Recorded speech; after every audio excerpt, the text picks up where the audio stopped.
पूर्णात् पूर्णमुदच्यते पूर्णस्य पूर्णमादाय पूर्णमेवावशिष्यते। रामाय रामभद्राय रामचन्द्राय वेधसे रघुनाथाय नाथाय सीताय पतये नमः। श्री राम राम रघुनंदन राम राम श्री राम राम भरताग्रज राम राम श्री राम राम रणकर्कश राम राम श्री राम राम शरणं भव राम राम। श्री रामचंद्र चरणौ मनसा स्मरामि श्री रामचंद्र चरणौ वचसा गृणामि श्री रामचंद्र चरणौ शिरसा नमामि श्री रामचंद्र चरणौ शरणं प्रपद्ये। माता रामो मत्पिता रामचंद्रः स्वामी रामो मत्सखा रामचंद्रः सर्वस्वं मे रामचंद्रो दयालुर् नान्यं जाने नैव जाने न जाने। दक्षिणे लक्ष्मणो यस्य वामे च जनकात्मजा पुरतो मारुतिर्यस्य तं वन्दे रघुनन्दनं। लोकाभिरामं रणरङ्गधीरं राजीवनेत्रं रघुवंशनाथं कारुण्यरूपं करुणाकरन्तं श्रीरामचन्द्रं शरणं प्रपद्ये। मनोजवं मारुततुल्यवेगं जितेन्द्रियं बुद्धिमतां वरिष्ठं वातात्मजं वानरयूथमुख्यं श्रीरामदूतं शरणं प्रपद्ये। कूजन्तं राम रामेति मधुरं मधुराक्षरम् आरुह्य कविताशाखां वन्दे वाल्मीकिकोकिलम्। आपदामपहर्तारं दातारं सर्वसम्पदां लोकाभिरामं श्रीरामं भूयो भूयो नमाम्यहम्। भर्जनं भवबीजानामर्जनं सुखसम्पदां तर्जनं यमदूतानां राम रामेति गर्जनम्। रामो राजमणिः सदा विजयते रामं रमेशं भजे। रामेणाभिहता निशाचरचमू रामाय तस्मै नमः।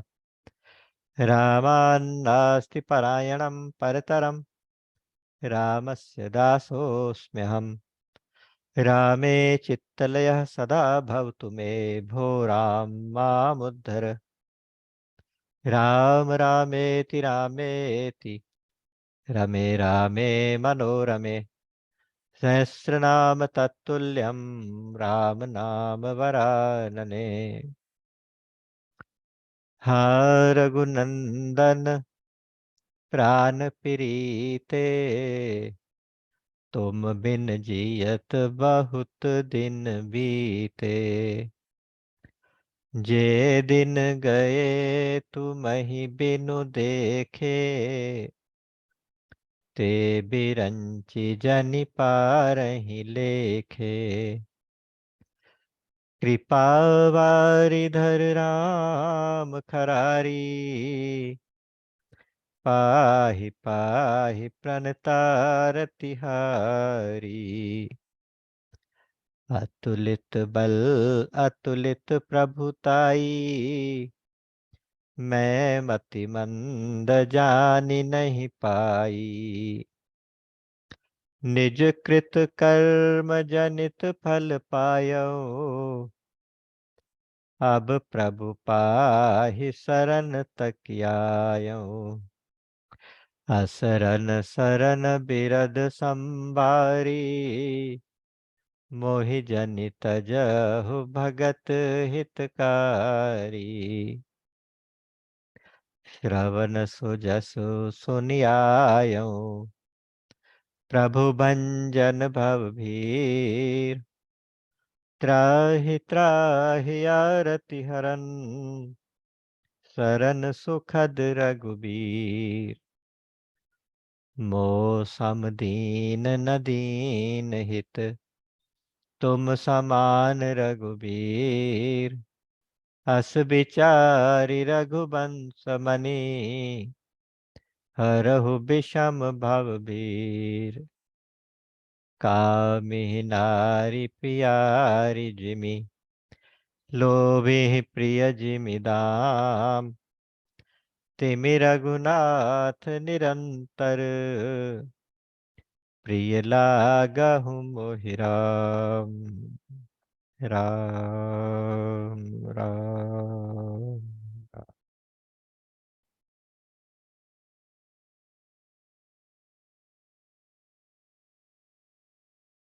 परमात्मा की अहेतु की कृपा के प्रति नतमस्तक होते हुए, जिस कृपा के कारण हम एक बार फिर से आज सत्संग में उपस्थित हुए, भगवान श्री सीताराम के चरणारविंदों में जो आपके सबके हृदय में स्थित हैं, उन सब के चरणों में प्रणाम करते हुए आप सबका हार्दिक अभिनंदन।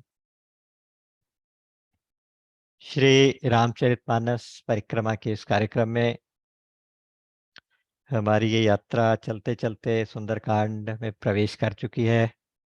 और सुंदरकांड में, जो कि सुंदरकांड वास्तव में भक्ति की खोज का एक कथा है, भक्ति की खोज की एक कथा है। माँ जानकी भक्ति हैं, माँ जानकी शांति हैं, उनकी खोज में क्या क्या विघ्न आते हैं, क्या क्या बाधाएं आती हैं, जल से, आकाश से, पृथ्वी से। कभी वो सोने का पर्वत मैनाक बन के आ जाता है आकर्षण के रूप में, और हमें कहता है कि थोड़ा सा आराम कर लो। कभी वो सुरसा के रूप में कामनाएं आ जाती हैं जो पूरी नहीं होती, उनके आगे छोटे होके निकलना पड़ता है। कभी जल के अंदर से सिंगिका के रूप में ईर्ष्या आ जाती है, तो उसका भी संहार करना पड़ता है।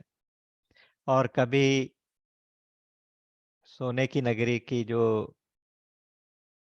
पहरेदार है लंकिनी, जो कि असल में भेद बुद्धि है, वास्तव में उस भेद बुद्धि की तरह उसका भी, उसको ठिकाने लगाना होता है, उसको भी बुद्धि को सीधा करना पड़ता है, बुद्धि को। ब्रह्मा जी ने भी वरदान मांगा था कि मेरी बुद्धि, भेद करी बुद्धि जो है, इसको हर लो प्रभु, इसको ठीक करो। तो ये भेद बुद्धि रूपी लंकिनी के बाद एक बहुत ऊंचे पर्वत के ऊपर चढ़ के, वैराग्य का पर्वत था, वैराग्य के शिखर पे खड़े होके लंका का दर्शन किया। लंका के दर्शन में बहुत सुंदर वर्णन बताया कि इतना सुंदर आकर्षक नगर है, लेकिन हनुमान जी उससे विचलित नहीं होते। हनुमान जी विचार करके उसमें बहुत छोटे होके निकलते हैं, बहुत छोटे होके प्रवेश करते हैं। और लंकिनी से सत्संग होता है, उसके बाद अंदर जाते हैं, जगह जगह ढूंढते हैं, लेकिन भक्ति कहीं मिलती नहीं, माँ जानकी का कहीं पता नहीं। मंदिर मंदिर प्रतिकर सोधा, देखे जहते अगणित जोधा। मंदिर मंदिर जाके भक्ति की तलाश, लेकिन मंदिरों में भक्ति नहीं मिली। उसके बाद दशानन का मंदिर देखा, बहुत विचित्र था, लेकिन वहां भी भक्ति नहीं मिली। उसके बाद कहते हैं कि भवन एक पुनि देखी सुहावा, हरि मंदिर तह भिन्न बनावा। रामायुध अंकित गृह शोभा बरनी न जाई, नव तुलसी का वृंद तहाँ देखी हर्षि कपिराई। कहने का अर्थ है कि लंका जैसी नगरी में भी ऐसा वातावरण, अनुकूल वातावरण, ऐसी चीज मिल जाए तो कोई आश्चर्य की बात नहीं है। वहां पर विभीषण जी रहकर अपना तप कर रहे हैं, विभीषण जी रह के भजन कर रहे हैं लंका जैसी जगह में, और उन्होंने अपना एक मंदिर भगवान के लिए अलग से बनाया हुआ है, उसमें बैठ के भजन करते हैं। रात्रि का समय है, एक प्रहर रात्रि बाकी है। तो हनुमान जी विचार कर रहे हैं कि लंका निशिचर निकर निवासा, यहाँ कहाँ सज्जन कर वासा। लंका तो राक्षसों की नगरी है। यहाँ पर सज्जन कैसे विचार करते हैं, लेकिन फिर भी उन सोचते हैं कि नहीं, उस घर के बाहर भगवान राम के धनुष बाण बने हुए हैं, राम लिखा हुआ है। और उसी समय जैसे ही हनुमान जी गेट के ऊपर खड़े हैं, वो ब्राह्मण का वेश ले लेते हैं। हनुमान जी ना ब्राह्मण का वेश धारण करके सोचते हैं कि जाके इससे पहचान करके देखूं ये है कौन। एहसन हट कर यूं पहचानी, साधु ते होई न कारज हानि। ये सूत्र दिया था कि साधु जो होते हैं ना, संत लोग होते हैं, वो किसी का काम बिगाड़ते नहीं है। तो इसलिए संत प्रवृत्ति का व्यक्ति लगता है, यहाँ जाके जरा मुलाकात की जाए, देखा तो जाए ये कौन है। तो वहां जाके बाहर से उन्होंने जय श्री राम आवाज सुनाई, अंदर से भी राम राम की आवाज आई। उसी समय विभीषण जी जागे हैं, विभीषण जी का घर है। विभीषण जी जागे अचानक, और जागते ही वो राम राम ते सुमिरन कीना, हृदय हर्षि कपि सज्जन चीना। ये सज्जन ही है, क्योंकि जो जागने के बाद भजन कर रहा है, जागने के बाद पहला शब्द जिसके मुंह में राम राम राम, वो इसका मतलब सज्जन ही है, भक्ति है। यहाँ सूत्र ये आया था कि जब विषय भोगों से वैराग्य हो जाता है, जानिए तबहि जीव जग जागा, जब सब विषय विलास विभागा। विरागा। तो कहते हैं कि जब विषय विलास से वैराग्य हो जाए, उस समय समझना चाहिए कि अब जीव जाग गया। और जागने के बाद क्या करेगा? जागने के बाद भजन करेगा। और उस भजन का प्रताप क्या होगा कि भगवान राम, भगवान के भेजे हुए दूत के रूप में कोई सदगुरु, कोई संत अपने आप आपको ढूंढते हुए आ जाएंगे, और उसके बाद आपका वो ब्रह्म संबंध करा देंगे, आपके उसके साथ, ब्रह्म के साथ आपका मुलाकात करा देंगे। राम मिलाए राजपद दीना। संसार भी दे दिया, राम भी मिला दिए, और इससे ज्यादा और कोई क्या चाहेगा। तो यहाँ वो कहते हैं कि ये उनके भजन का प्रताप था कि हनुमान जी सीधे उसी जगह पे उस समय पहुंचे। तो अब ब्राह्मण वेश में जाके हनुमान जी ने राम राम की है। विभीषण जी देख के एकदम हैरान रह गए, बोले कि आप कौन है? आप कौन है? ब्राह्मण और लंका नगरी में ऐसा मुश्किल है, और वो भी रात के समय, और वो भी अकेले। आपको किसी ने अभी तक मारा नहीं, आपको किसी ने रोका नहीं, तो आप हैं कौन? इसका मतलब आप कोई साधारण ब्राह्मण तो नहीं लगते। तो या तो आप कोई बहुत बड़े संत हैं, या तो आप कोई बहुत बड़े भक्त हैं, प्रेमी संत हैं, क्योंकि आपको देख के मेरे हृदय में प्रीति उमड़ रही है। आपको देख के मेरे हृदय में प्रीति उमड़ रही है, इसका मतलब आप कोई बड़े संत ही हैं। और या फिर आप खुद राम जी हैं, कि तुम राम दीन अनुरागी, आयो मोहि करन बड़भागी। मुझे बड़भागी करने के लिए आप स्वयं राम इस रूप में आ गए, दीनों पर दया करने के लिए स्वयं आ गए। क्योंकि जितना हृदय में प्रेम उमड़ रहा है विभीषण जी के, वो कहते हैं कि ये इस बात का प्रमाण है, इस बात का लक्षण है कि या तो आप स्वयं भगवान ही है, या भगवान के भेजे हुए कोई संत हैं, परम संत हैं। जैसे आपको याद होगा, जनक जी ने कहा था कि इन्हीं बिलोकत अति अनुरागा, बरबस ब्रह्म सुख ही मन त्यागा। कि राम लक्ष्मण का दर्शन करते ही इनके मेरे हृदय में इतनी प्रीति उत्पन्न हो रही है कि जो मैं हमेशा ब्रह्मानंद में रहने वाला, अपने आप को ज्ञानी कहने वाला विदेह हूँ। विदेह की उपाधि जनक जी को मिली है कि देह से, देहाभिमान से रहित है। तो उनके हृदय में भी इतना प्रेम उमड़ रहा है कि वो कहते हैं कि नहीं नहीं नहीं, इनको देख के तो ब्रह्मानंद छोड़ने का भी मन कर देता है, कि ब्रह्मानंद भी इसके सामने छोटा पड़ता है। जो भगवान के दर्शन का आनंद है, उसी तरह से भगवान के जो संत का दर्शन का आनंद है, वो भी ऐसा ही है।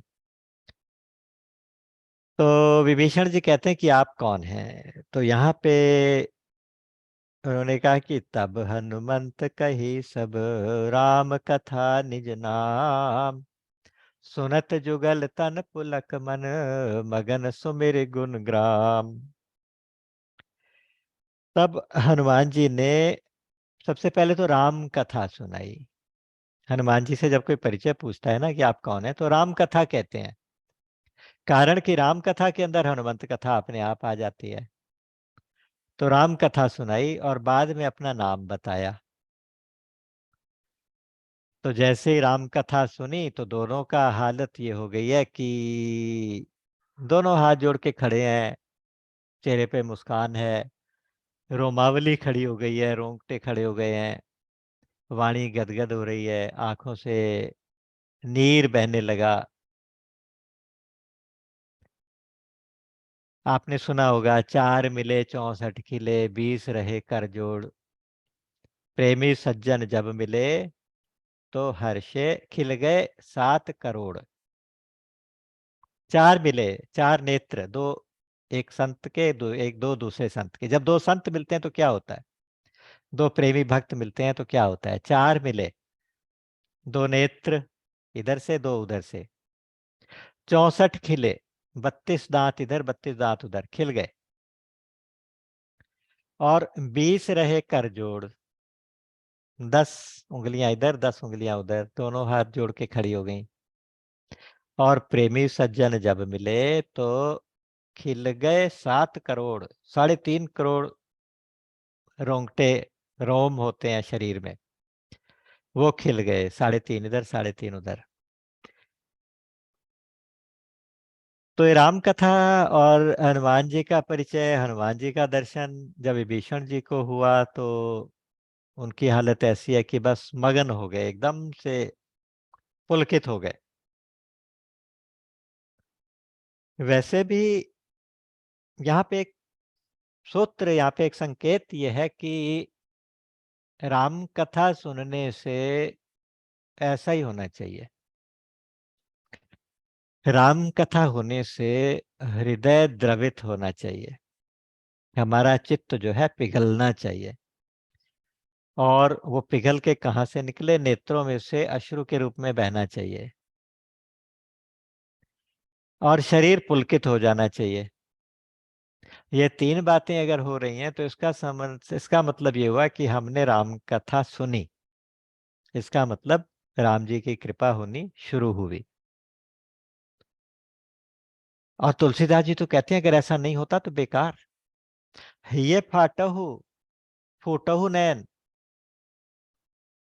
ऐसा हृदय फट जाए, ऐसे नैन फूट जाए। ये फाटहु फूटहु नैन, आ, जरई सो तन के ही काम, ऐसा शरीर जल जाए जो राम कथा सुन के द्रवय स्रवय पुल के नहीं। जो राम कथा सुन के चित्त अगर द्रवित नहीं होता तो ऐसा चित्त फट जाए, ऐसा हृदय फट जाए। और आंखें द्रवित नहीं होती, आंखें पिघलती निस्रवित नहीं होती, स्राव नहीं होता, अश्रु नहीं बहते, तो ऐसी आंखें फूट जाएं। और जिस शरीर में रोमांच नहीं होता, ऐसा शरीर जल जाए। तो राम कथा सुनने का ये प्रभाव होना चाहिए जो वहां पे हो रहा है। राम जी ने भी जब पीछे कहा था एक अरण्य कांड में, ममो गुण गावत पुलक शरीरा, गद गद गिरा नयन बह नीरा, काम आदि मद दंभ न जाके, तात निरंतर बस में ताके। वाणी गदगद हो जाए, मेरा गुण गाने लगे तो वाणी गदगद हो जाए, और आंखों से आंसू बहने लगे, शरीर पुलकित हो जाए। ममगुण गावत पुलक शरीरा, गदगद गिरा, वाणी गदगद हो जाए, नयन भय नीरा। तो ऐसे साधक के ऐसे भक्त के मैं वश में रहता हूं, भगवान ने ये कहा था, मैं ऐसे भक्त के वश में हो जाता हूं। वाग्गदगदादत्ते यस्य चित्तम रुदत्य भीक्ष्णम हसति क्वचिच्च विलज्ज उद्गायति नृत्यते च मद भक्ति युक्त भुवनम पुनाति। भागवत जी में भी ऐसे ही कहा कि वाणी गदगद हो जाए और नेत्रों से अश्रुस्राव होने लगे, शरीर पुलकित होने लगे, तो ये भक्त के लक्षण है। तो यहाँ दोनों परम भक्त मिले हैं आपस में, दोनों परम भक्त हैं। एक की उपासना तो, एक की साधना तो ऐसी है कि लंका में रह के हम कहते हैं कि अनुकूलता आए तो हम भजन करें। एक कल्पना कीजिए, हमें कोई कहता है कि भजन करो, हम कहते हैं कि अभी तो इतने इतने काम है, थोड़े अनुकूल परिस्थिति आ जाए तो फिर हम भजन करें। और भगवान इंतजार में रहते हैं कि ये भजन करे तो इसे अनुकूल परिस्थिति भेजूं। हम अनुकूलता ढूंढते हैं। स्वामी जी कहा करते थे कि अगर आप भजन करने में अनुकूलता ढूंढते हैं तो इसका मतलब आप विषयों के दास हैं, भगवान के नहीं। भगवान के नहीं है, क्योंकि अनुकूलता प्रतिकूलता तो आती रहेगी, लेकिन भगवान को केवल चाहने वाला फिर ये नहीं देखता कि मुझे अनुकूलता आए। लंका जैसी जगह में रह के भी भजन कर रहा है। तो अब आपस में सत्संग होने लगा, बैठ गए, एक दूसरे का हाल पूछा। तो विभीषण जी क्या कह रहे हैं? सुनहु पवन सुत रहनी हमारी, जिमि दसन निमहु जीव बिचारी। तात कबहु मोहि जानिय नाथा, करिहहि कृपा भानुकुल नाथा। तामस तनु कछु साधन नाही, प्रीति न पद सरोज मन माही। ये कार्पण्य शरणागति का बहुत ही अद्भुत उदाहरण है। इतना भजन करने वाले विभीषण जी कहते हैं कि मैं तामसिक शरीर हूँ। इतने उत्तम कुल से हैं, पुलस्त्य जी के कुल के हैं, मुनि पुलस्त्य जी के कुल से, लेकिन क्या है, और भगवान से विमल अनुराग और भक्ति का वरदान पाया हुआ है, फिर भी कहते हैं कि मेरा तामस शरीर है, मुझे भजन करना तो आता ही नहीं, भजन तो मैं कर ही नहीं सकता। और क्या भगवान मुझ पर भी कृपा करेंगे? मैं तो ऐसे रहता हूं जैसे दांतों के बीच में जीभ रहती है। जीभ कैसी कोमल होती है और दांत कठोर होते हैं। दांत बहुत सारे होते हैं, जीभ एक ही होती है। यहाँ बहुत सारे चारों तरफ से राक्षस हैं और मैं अकेला हूँ। तो जैसे बीच बीच में खाना खाते समय दांत जीभ को काट भी लेते हैं, कष्ट पाती रहती है, लेकिन वो क्या करे, मजबूर रहती है, वहीं रहती है वो, और कुछ कर भी नहीं सकती। तो हनुमान जी कहते हैं कोई बात नहीं, दस नन्वो जीभ का मतलब ये होता है कि आप ये बताइए कि जीभ पहले आई थी कि दांत पहले आए थे? तो बोले कि जीभ पहले आई थी, जिह्वा पहले आई थी, दांत तो बाद में आए। और जीभ पहले जाएगी या दांत पहले जाएंगे? इसका मतलब दांत पहले चले जाएंगे, जीभ तो बची रहेगी। तो आप चिंता मत करो, ये सारे दांत चले जाएंगे। और तुम कहते हो कि मैं मजबूर हूं, मैं क्या करूं? तो जिह्वा में इतनी शक्ति होती है कि वो 32 के 32 को उखाड़ फेंके। वो कैसे? अगर वो जिह्वा किसी पहलवान को जाके गाली गलौज शुरू हो जाए और उसे चैलेंज कर दे कि तुम मेरे साथ कुश्ती करो, तो 32 के 32 बाहर आ जाएंगे। तो जिह्वा में तो इतनी ताकत होती है, डॉक्टर को जाके बोली कि मेरे दांत दर्द करता है, इसको निकाल दो, वो निकाल देता है। तो आप चिंता ना करें, जिह्वा और दांतों का जो संबंध है बहुत अच्छा संबंध है। आप जरूर, भगवान आप पे कृपा करेंगे। और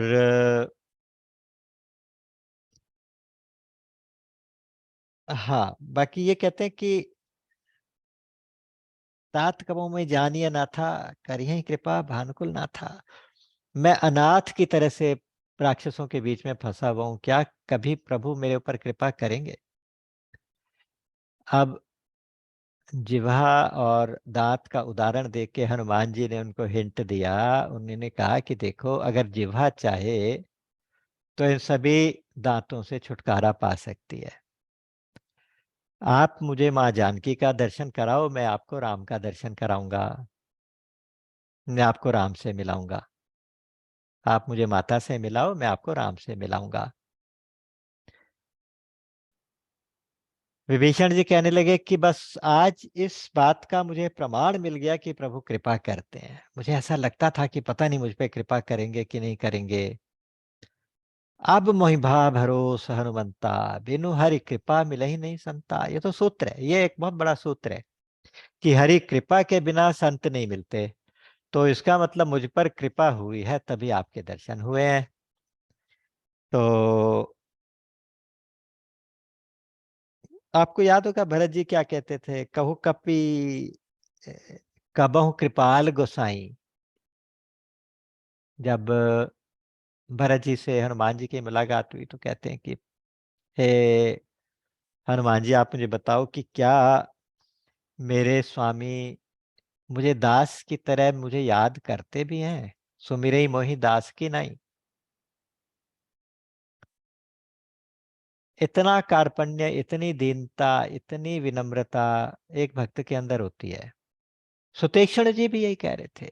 सुतीक्षण जी ने कहा था कि पता नहीं, हे विधि दीन बंधु रघुराया, मोसे सठ पर करियहि दाया। हे प्रभु, ओ दीन बंधु रघुराई, क्या मुझ पर कभी, मुझसे दुष्ट पर भी कभी कृपा करेंगे? सुतीक्षण जैसा भक्त कह रहा है कि मुझसे शठ पर। मोरे जिय भरोस दृढ़ नाही, भक्ति बिरति न ज्ञान मन माही। मेरे हृदय में ना भक्ति है, ना ज्ञान है, ना वैराग्य है। जो संत होता है वो अपने गुणों को कभी नहीं देखता, अपने अवगुणों को देखता रहता है। उसको पता ही नहीं होता है कि उसके अंदर कितनी भक्ति है, कितना ज्ञान है, कितना वैराग्य है, लेकिन वो कहता है कि मेरे अंदर तो कुछ भी नहीं है। हनुमान जी क्या कहते थे? हनुमान जी भी तो ये कह रहे थे जब हनुमान जी की भगवान से मुलाकात हुई इस पहले पहले दर्शन में, तो हनुमान जी भी कह रहे थे, तापर मैं रघुवीर दुहाई, जानो नहीं कछु भजन उपाई। हनुमान जी जैसा भक्त कह रहा है कि मैं भजन जानता ही नहीं करना, भजन का उपाय नहीं जानता, कैसे करूं? मैं तो भजन करना ही नहीं जानता, फिर भी मुझ पे कृपा कर। यहाँ भी हनुमान जी उसके बाद विभीषण के जवाब में हनुमान जी क्या कह रहे हैं कि ये तो राम जी का स्वभाव है, अपने भक्तों पे, अपने प्यारों के ऊपर कृपा करना भगवान का स्वभाव है। वरना तुम ये देखो, कहो कवन में परम कुलीना, कपि चंचल सब ही विधिहीना। प्रात लेहि जो नाम हमारा, ता दिन ताही न मिलही आहारा। अस में सखा सुनु मोहु पर रघुवीर, किन्हीं कृपा सुमिर गुण भरे विलोचन नीर। अस में अधम सखा सुनु मोहु पर रघुवीर, खुद को अधम कह रहे, हनुमान जी कह रहे हैं कि मैं कौन सा बहुत बड़े कुल का हूँ, बहुत बड़ा कुलीन हूँ, मैं भी तो एक वानर जाति हूँ। है क्या? हनुमान जी वास्तव में देवों के देव है, पवन सुत हैं, देवों के देव, लेकिन वो कह रहे मैं तो साधारण वानर हूँ। और भगवान ने मुझ पे इतनी कृपा की है, मुझ पर इतनी कृपा करके मुझे अपने दास की तरह से अपनाया है, स्वयं स्पेशल मैसेंजर बना के माँ जानकी के लिए भेजा है, सिर के ऊपर हाथ फेरा है। जब मुद्रिका देते समय हनुमान जी के सिर पे हाथ फेरा था। तो इतनी कृपा मुझ पे की है, बस उनकी उस कृपा को याद करते करते दोनों को रोमांच हो गया, दोनों एकदम से मगन हो गए।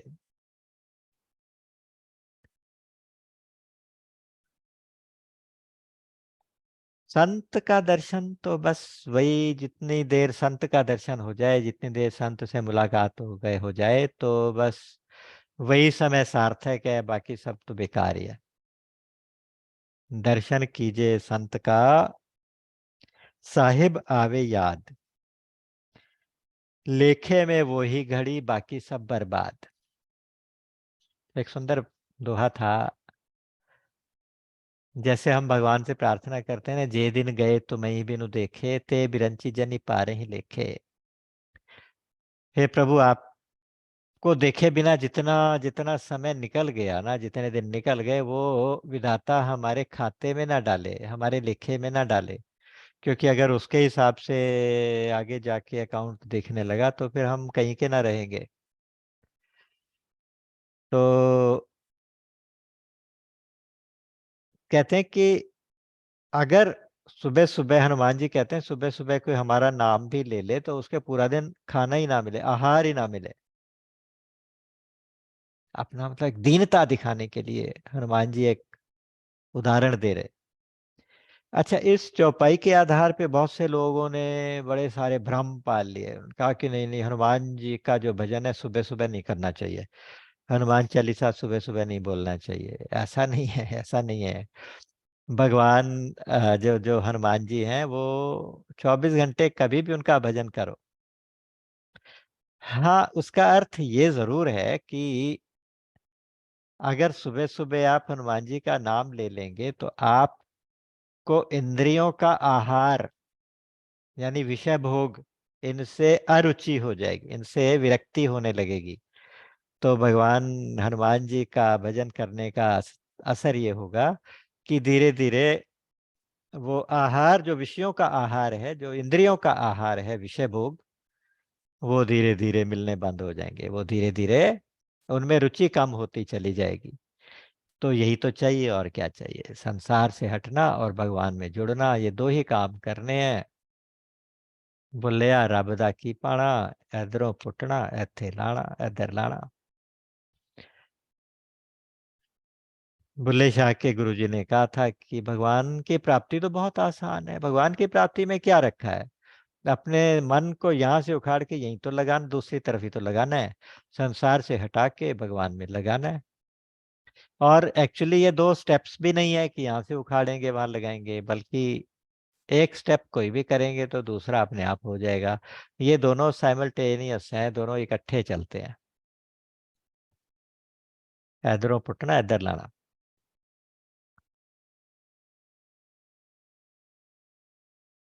तो विभीषण जी कहने लगे कि प्रभु ने मेरे ऊपर कृपा क्यों नहीं की अब तक, मुझे अभी तक अपने पास क्यों नहीं बुलाया? तो बोले कि तुम राम नाम तो बहुत लेते हो, लेकिन राम काज भी किया करो, राम का काम भी करो। राम नाम तो लेते हो, राम काम नहीं करते, राम का काम नहीं करते। जब तुम्हारा भाई उनकी पत्नी का अपहरण करके लाया, तब तुमने क्या एक्शन लिया अब तक? केवल राम नाम लेने से काम नहीं चलेगा, तुमने कुछ किया अब तक के नहीं किया? वो ये तो नहीं किया। तो बोले कि चलो आज से शुरुआत करो। आज से शुरुआत ये करो कि मुझे पहले ये बताओ कि माता जानकी है कहाँ, और मैं उनके दर्शन कैसे कर सकता हूँ? देखी चाहूं जानकी माता। तब विभीषण ने सारी युक्ति बताई है और तरीका बताया कि कैसे कैसे अशोक वाटिका में जानकी जी रहती हैं, उनके आसपास कितना पहरा लगा है, कौन कौन राक्षसियां, कौन कौन राक्षस, उस वाटिका में कितने रक्षक, वो सारी बातें विभीषण ने बता दी। और ये बता दिया कि किस समय आपको प्रवेश करना चाहिए, कैसे करना चाहिए। जुगते विभीषण सकल सुनाई, चले पवन सुत विदा कराई। पवन सुत को विदा करा के हनुमान वापिस, विभीषण जी वापिस आ गए। आज राम काज करने का पहला स्टेप विभीषण जी ने पूरा किया। अब हनुमान जी फिर बिल्कुल छोटा रूप धारण करके, देखिए कितनी बार छोटे हो रहे हैं, कितनी बार बड़े होंगे।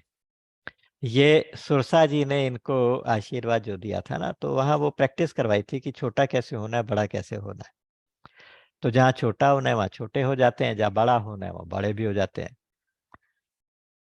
तो वहां पे चले गए, अशोक वाटिका में पहुंचे हैं। करि सोई रूप गयो पुनि तहवा, बन शोक सीता रेंजे। देख ही मन ही मोह कीन प्रणामा, मन ही मन उनको प्रणाम किया। बैठे ही बीत जात निसि जामा। देख रहे हैं कि ये यहाँ पे रात दिन यहीं पे बीत जाता है, क्योंकि जब संपाति ने भी देख के बताया था कि अशोक वृक्ष के नीचे बैठी हैं, तो फिर मंदिरों में ढूंढने क्यों गए थे, फिर महलों में ढूंढने क्यों गए थे। तो उनको लगा था कि उस समय बैठी हैं, हो सकता है दिन में कहीं अंदर उनको कोई जगह होगी अंदर रहने की। तो यहाँ आके पता चला, उनकी हालत देख के पता चला कि यहाँ रात दिन ऐसे कैसे बीत जाता है। निज पद नैन दिए मन राम पद कमल लीन, परम दुखी भा पवन सुत देखी जानकी दीन। माँ जानकी बहुत दीन अवस्था में रावण की कैप्टिविटी में है, रावण की कैद में है। पेड़ के नीचे बैठी हैं, सिर झुका के अपने चरणों की तरफ देखती रहती हैं और राम राम राम राम राम स्मरण करती रहती हैं। निज पद नयन दिए मन राम पद कमल लीन, मन राम के चरणों में। यहाँ बहुत सारे भाव संत लोग देते हैं कि अपने चरणों की तरफ क्यों देख रही हैं।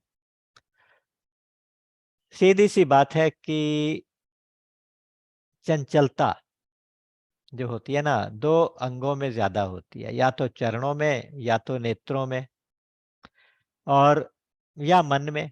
मन भी चंचल है, नेत्र भी चंचल है। तो मन को तो राम के चरणों में लगा दिया और नेत्रों को अपने चरणों में लगा दिया। मतलब अपने चरण, मतलब अपने आचरण, यह जीव के लिए उपदेश है कि अपने आचरण की तरफ दृष्टि रखी और भगवान में मन को लगा दिया। तो ये दोनों जो चंचल इंद्रियां हैं, मन और आंखें, ये दोनों बिजी हो गई। अच्छा, किसी ने कहा कि नहीं नहीं, वो सोच रही हैं कि अगर ये चरण लक्ष्मण रेखा को पार ना करते तो आज मेरी हालत ये ना होती, पछता रही हैं। कभी सोचते हैं कि, कभी किसी ने कहा कि राम जी के और सीता जी के चरणों के नीचे जो निशान होते हैं ना, वो दोनों के एक जैसे हैं। तो अपने चरणों को देख के वो श्री राम के चरणों का ध्यान करती हैं और मन ही मन उस छवि को, उस सीन को याद करती हैं जब भगवान राम धनुष लेके, बाण लेके हिरण के पीछे भागे थे। तो वहां पे वो ध्यान लगा के बैठी रहती हैं लगातार। देख के हनुमान जी को बहुत ज्यादा कष्ट हुआ, लेकिन अभी युक्ति जो बताई गई थी उसके अनुसार अभी एकदम से सामने जाके प्रकट नहीं होना चाहिए। तो दौड़ के, जैसे छोटे तो हो ही गए थे, दौड़ के उसी पेड़ के ऊपर जाकर बैठ गए जहां पर जानकी जी बैठी हैं। उसी पेड़ के ऊपर पत्तों में जाके छिप के बैठ गए। तरु पल्लव मऊराहा लुकाई, करे विचार करो का भाई। मैं क्या करूं, ये विचार कर रहे हैं हनुमान जी, जो कुछ करते हैं विचार करके करते हैं। करे विचार करो का भाई। उसी समय क्या होता है कि रावण आ गया। उसके साथ सज धज के बहुत सारी सुंदरियां, उसकी पत्नियां, महारानियां, पटरानियां, सब मंदोदरी इत्यादि, वो सब पूरे श्रृंगार करके सज धज के रावण के साथ साथ चल रही हैं। संग नारी बहू किए बनावा। अब वो सीता जी से बात करने लगा। कहता कि हे सुमुखी, हे सयानी, सुनो, अगर तुम मुझे एक बार देख लो। अभी तक सीता जी ने, इसका मतलब एक बार देखा भी नहीं था रावण को, उसकी तरफ नजर नहीं डालती थी, उसकी तरफ दृष्टि नहीं डालती थी। वो एक कृपा दृष्टि मांगता है कि एक बार बिलोक मम ओरा, एक बार मेरी तरफ देख लो। तो ये मंदोदरी और इसके साथ जितनी भी रानियां हैं, इन सबको तुम्हारी दासी बना दूंगा, तुम मेरा कहना मान जाओ, मेरे साथ चलो। मंदोदरी आदि सब रानी तब अनुचरी करो पन मोरा, मेरा प्रण।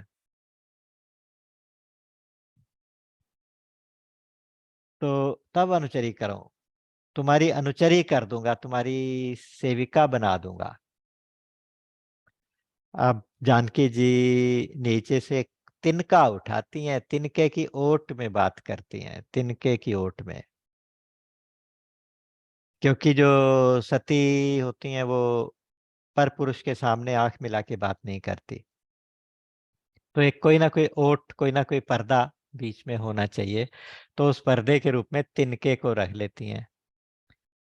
कहती हैं कि अरे निर्लज्ज, अरे अधम, अरे मूर्ख, तुझे शर्म नहीं आई, खुद को वीर कहता है। सठ सुने हरि आने ही मोही, अधम निर्लज्ज लाज नहीं तो ही। सुन दस मुख द्योत प्रकाशा, कभों की नलनी करें विकासा।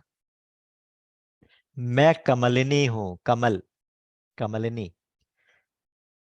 तो जब सूर्य खिलेगा तभी मैं खिलूंगी। अब जुगनू के प्रकाश से कभी कोई कमलिनी खिल जाती है? कि राम जी तो सूर्य हैं और तू तो जुगनू है उनके सामने। और ये तिनका देख रहा है, इस तिनके जितनी भी औकात नहीं है तुम्हारी। इस तिनके की तरह से तुम्हारी सारी लंका उड़ जाएगी, तुम्हारा सारा कुल नष्ट हो जाएगा। और तो इस तिनके जितनी भी कृपा का पात्र नहीं है हमारा। तृण धरि ओट कहती बैदेही, सुमेरी अवधपति परम सनेही। सुनु दसमुख द्योत प्रकाशा, कबहू की नलिनी करें विकासा। आसमन समुझ कहत जान की, खल सुदिन रघुवीर बाण की। तुझे रघुवीर के बाण की खबर नहीं है, तूने राम के बाण का प्रताप नहीं सुना हुआ, नहीं तो तू इतनी हिम्मत ही ना करता। जैसे उसने सुना कि मैं जुगनू और राम तो सूर्य, तो उसे गुस्सा आ गया, तुरंत उसने तलवार निकाल ली। उसकी तलवार का नाम है चंद्रहास। ये तलवार उसको शिवजी से मिली थी, ऐसे कर्व तलवार है, वो शिवजी से मिली थी। तलवार निकाल के एकदम से मारने भागा कि सीता तय मम कृत अपमाना, कटियहूं तब सिर कठिन कृपाना। सीता तुमने मेरा अपमान किया, अपमान का एक ही दंड होता है, मृत्यु दंड। रावण का कोई अपमान करे तो बहुत बड़ी बात है, मृत्यु दंड। तुम्हारी गर्दन अभी सर से अलग कर दूंगा। जैसे उसने हाथ ऊपर उठाया तलवार से, तो मंदोदरी ने हाथ पकड़ लिया। यह भी प्रभु की कृपा देखिए, यह भी प्रभु का की प्रेरणा देखिए। जिस कौन मंदोदरी सीता को बचा रही है? वो मंदोदरी जिसको अभी, जिसके लिए अभी रावण ने कहा था कि मैं इसको तुम्हारी दासी बना दूंगा।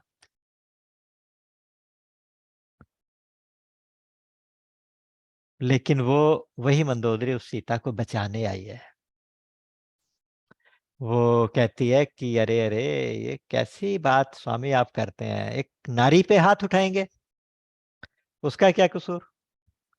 एक नारी तो नीति विरोध है, नहीं नीति विरुद्ध है ये नारी के ऊपर हाथ उठाना। तो मंदोदरी ने उसको समझाया, नीति कह के बताया। तो उसके बाद रावण थोड़ा शांत हुआ, लेकिन क्रोध अभी पूरी तरह शांत नहीं हुआ था। वो तुरंत वापस चलने लगा और उसने बुला के चारों तरफ से जितनी भी राक्षसियां पहरे के ऊपर रहती थी, सीता जी के अराउंड जो पहरे पे थी, वो लेडीज को पहरे पे रखा हुआ था, राक्षसियों को रखा हुआ था। उनको कहा था कि तुम भयंकर भयंकर रूप धारण करके इसको डराओ, और डरा के इसको समझाओ कि ये हमारा कहना मान ले। अगर इसने रावण का कहना 1 महीने के अंदर नहीं माना, तो मैं इसको मार डालूंगा। 1 महीने की मोहलत दी और रावण राक्षसियों को जिम्मे लगा के चला गया। वाल्मीकि रामायण में 2 महीने का समय दिया, यहाँ पे 1 महीने का दिया। यहाँ पे एक और कथा आती है, कहते हैं कि त्रिजटा नाम राक्षसी एका, रामचरण रति निपुण विवेका। वहां उनके जो पहरे में राक्षसियां लगी हैं, वो सारी भयंकर भयंकर रूप धारण करके सीता को डराने लगी। लेकिन उनमें से एक राक्षसी है जो काफी बुजुर्ग है, वो विभीषण जी की बेटी है।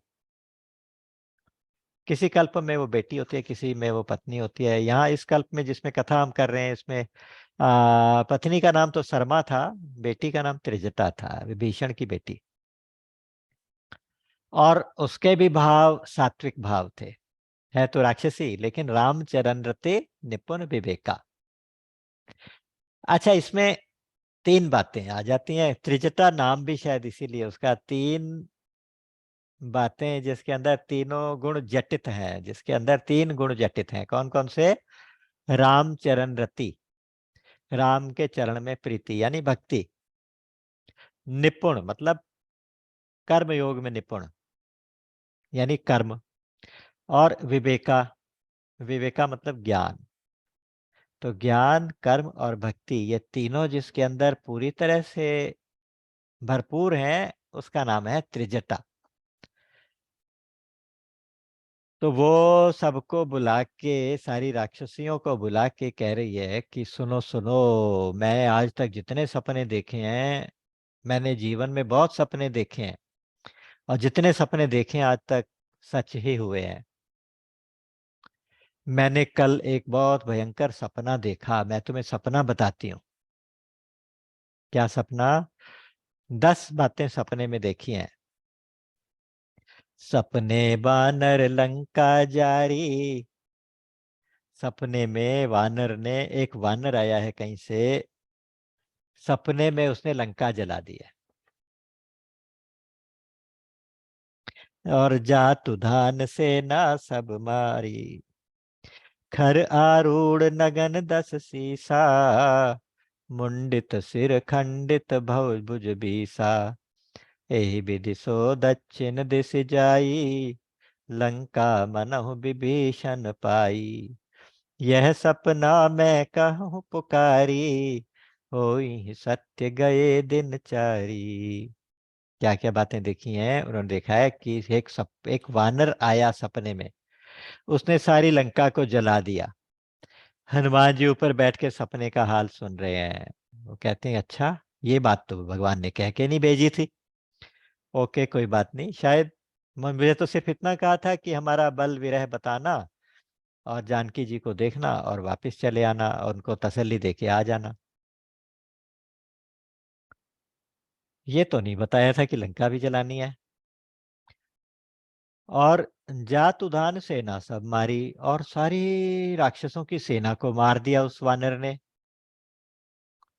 और जो रावण है, खर आरूढ़, गधे के ऊपर सवार है, नगन, नग्न है, बिना बिना वस्त्रों के, नंगा होके गधे पे बैठ के जा रहा है, और उसका सिर मुड़ा दिया गया है, सिर मंडित सिर, खंडित भुज बीसा, 20 भुजाएं खंडित हैं, 20 भुजाएं टूट गई हैं।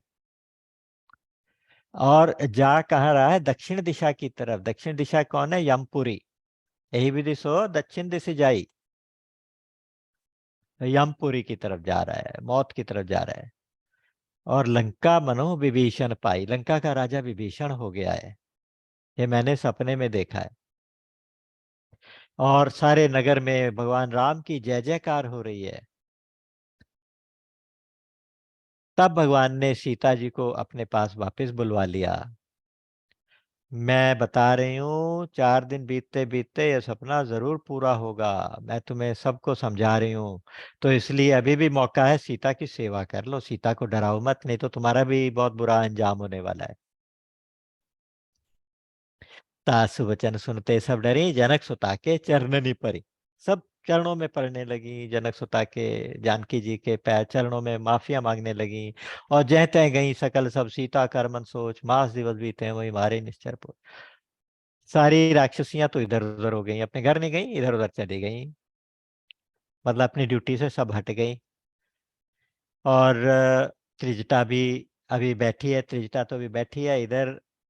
जानकी जी सोच रही हैं कि 1 महीना सिर्फ बाकी है, 1 महीना होते ना होते ये मुझे मारेगा, मार डालेगा। मेरे प्रभु ने मेरी कोई खबर नहीं ली, मैं क्या करूं? मैं इसके हाथों नहीं मरना चाहती। माँ त्रिजटा, तुम मेरी सहायिका हो, तुमने विपत्ति में मेरी बहुत सहायता की है, तुमने आज भी मेरी बड़ी मदद की है, तो तुम कृपा करके एक काम और कर दो। लकड़ियां लाके कहीं से, सूखी लकड़ियां, एक चिता बना दो, और उस चिता के अग्नि लगा दो, और मैं उसमें जल के भस्म हो जाना चाहती हूँ, अपना शरीर को छोड़ देना चाहती हूँ। आनि काठ रच चिता बनाई, मातु अनल पुनि देहि लगाई, सत्य करहि मम प्रीति सयानी, सुने को श्रवण सूल संबानी। अब इसके वचन जो कानों में कांटे जैसे चुभते हैं, ये मैं सुनना नहीं चाहती। और बस यहाँ पे एक सूत्र देखिए, बहुत सुंदर सूत्र ये है कि रावण तो दिखाई दे रहा है, राक्षसियां तो दिखाई दे रही हैं, डराने वाली राक्षसियां। लेकिन हनुमान जी तो दिखाई नहीं दे रहे। जीव का ये हाल हो, इसीलिए सीता जी रो रही हैं, विलाप कर रही हैं, दुखी हैं, शरीर छोड़ना चाहती हैं। इसका मतलब यह है कि हमारे सामने जब जीवन में कोई विपत्ति आती है, वो तो सामने खड़ी है इसलिए दिखाई देती है, लेकिन भगवान की भेजी हुई मदद है जो ऊपर है, हमारे सिर के ऊपर। जिसके सिर ऊपर तू स्वामी, सो दुख कैसो पावे। सिर के ऊपर मतलब ऐसा नहीं कि ऊपर बैठे हैं, सिर के ऊपर मतलब हमारे ऊपर प्रभु की कृपा का हाथ, प्रभु की कृपा किसी ना किसी रूप में जरूर हरदम विद्यमान है, ये याद रखना चाहिए। तो हमें भगवान की कृपा दिखाई नहीं दे रही, लेकिन राक्षस दिखाई दे रहा है, विपत्ति दिखाई दे रही है। तो यहाँ अग्नि मांगती है, त्रिजटा कहती है कि अभी राजकुमारी, अभी इस समय रात हो गई है ना, रात में तो अग्नि कहीं मिलेगी नहीं, सबके चूल्हे बुझ जाते हैं इस समय तक। तो अब तो कल बात करेंगे, अभी आप थोड़ी देर बैठो, आराम करो, कल बात करेंगे। वो ये चाहती है कि किसी तरह से थोड़ा समय और बीत जाए, तो हो सकता है ये मानसिक दशा थोड़ी सी, जो एक आवेग में आ गई हैं जानकी जी, ये आवेग थोड़ा शांत हो जाएगा। तो त्रिजटा भी चली गई। अब हनुमान जी विचार कर रहे हैं कि मैं क्या करूं, कैसे करूं। अगर मैं संस्कृत में नीचे जाऊं तो कैसे बात करूं, मुझे देख के कहीं चीख ना मार दें, चीख मारेंगी तो चारों तरफ से फिर पहरेदार फिर वापस आ जाएंगे, कि डर जाएंगी जानकी मेरा वानर का रूप देख के। और फिर संस्कृत में बोलूं, अगर ब्राह्मण वेश धारण करके संस्कृत में बोलने लगूं, क्योंकि ब्राह्मण का वेश बहुत अच्छा बनाते हैं, अगर संस्कृत में बोलूंगा तो समझेंगे ये रावण है, कोई माया माया का रूप बना के आ गया, तो मुझसे बात नहीं करेंगी। तो क्या करूं, ऐसे विचार कर रहे हैं। इधर जानकी जी कह रहे हैं कि कितना दुर्भाग्य है मेरा, मेरी ये हालत। ऊपर देख के बात कर रही हैं कि मेरी ये हालत हो गई है। चंद्रमा है, चंद्रमा में भी तो आग होती है, चंद्रमा ही मुझे आग दे देता। तारे इतने सारे बिखरे पड़े हैं अंगारों की तरह से, इनमें से कोई एक नीचे गिर जाता। या अशोक वृक्ष है, जो ये अशोक वृक्ष के छोटे छोटे कोपल हैं, जो पत्ते, नए नए पत्ते, नूतन किसलय अनल समाना, तो वो लाल लाल दहकते हैं जैसे अंगारों की तरह से। अरे वही मुझे अशोक वृक्ष तू ही दे दे, तू ही कोई पत्ता, कोई अंगारा नीचे गिरा दे। तो अब हनुमान जी ने कहा कि अरे, मैं तो सोच रहा था क्या करूं, लेकिन राम जी ने तो यहाँ भी मुझे मदद कर दी कि मुझे क्या करना चाहिए। अब सीता जी को एक अंगारा भेजना चाहिए, तो उन्होंने उठा के वो कपि करे हृदय विचारी, दीनी मुद्रिका डारी तब, जनु अशोक अंगार दीन हर्षि उठ कर गहु। ऊपर से उन्होंने वो मुद्रिका जो थी राम नाम की, वो नीचे गिरा दी। एकदम दहकती हुई चमकती हुई मुद्रिका थी, अंगूठी थी। जैसे वो नीचे गिरी तो तुरंत दौड़ के जानकी जी ने उठा ली। तब देखी मुद्रिका मनोहर, राम नाम अंकित अति सुंदर। बहुत सुंदर मुद्रिका है, उसमें राम लिखा हुआ है। अब वो मुद्रिका तो पहचान गई जानकी जी, कहते हैं कि अरे, चकित चितव मुद्री पहचानी, हर्ष विषाद हृदय अकुलानी। तीन बातें हो रही हैं, हर्ष भी हो रहा है कि मुद्रिका दिखाई दे गई, ये तो मेरी जानी पहचानी अंगूठी है, राम जी की अंगूठी है। और राम के सारे आभूषण दिव्य होते हैं। तो मुद्रिका तो बात करती है, मुद्रिका से पूछ रही है, मुद्रिके तुम कैसे आ गई, कहाँ से आई हो, तुमने मेरे ऊपर कृपा कैसे की, राम जी कैसे हैं, उनसे बात कर रही है। और मुद्रिका बोलती नहीं। तो ऊपर हनुमान जी फिर बोल पड़े हैं, तुम पूछत कहे मुद्रिके। तुम इसको मुद्रिका कह के बात कर रही हो ना, तो इसलिए ये मौन रह जाती है।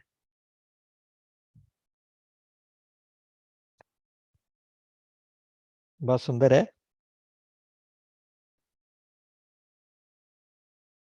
तुम इसे मुद्रिका कह के, तुम पूछत कही मुद्रिके, मौन होत यही नाम, क्योंकि कंकन की पदवी दई, तुम बिन यही सन राम। तुम जिसको मुद्रिका मुद्रिका कह के बात कर रही हो ना, अब वो ये राम जी की मुद्रिका अंगूठी जो है ये उंगली में पूरी नहीं आती। आपके विरह में इतने दुर्बल हो गए हैं कि वो अब कंगन की तरह से पहनते हैं इसको। तो इसलिए इसका नाम अब कंगन हो गया, इसको कंगन कह के पुकारो। तो सीता जी बड़े आश्चर्य से इधर उधर देखती हैं। तो हनुमान जी ने क्या किया, विचार किया कि अब क्या करना चाहिए। तो उन्होंने रामचंद्र गुण भरने लगा, सुनते ही सीता कर तो भागा। तो राम का नाम लेके और राम जी की कथा कहने लगे, शुरू से, जब से राम के जन्म से लेके धनुष यज्ञ प्रसंग, विश्वामित्र का प्रसंग, धनुष यज्ञ प्रसंग, अहिल्या उद्धार, वो सारी कथाएं धीरे धीरे धीरे करके उन्होंने बहुत सुंदर शब्दों में ऊपर से कथा सुनानी शुरू कर दी। और लास्ट में आके अरण्य किष्किंधा कांड की कथा तक आके आके रुक गए, आगे नहीं सुनाई। तो सीता जी कहने लगी, अरे इतनी सुंदर कथा कौन कर रहा है? हनुमान जी जैसा कथावाचक कौन हो सकता है? हनुमान जी जिसने भी इतनी सुंदर कथा कही है वो मेरे सामने प्रकट क्यों नहीं होता? छिपके कथा क्यों कहते हो? तब हनुमंत निकट चले गए, वो जंप मार के नीचे आ गए। तो फिर बैठी मन विस्मय में, वो राम वो देख के, हनुमान जी को देख के सीता जी मुंह फेर के बैठ गई। वो तो पहचानी नहीं, मुंह फेर के बैठ गई।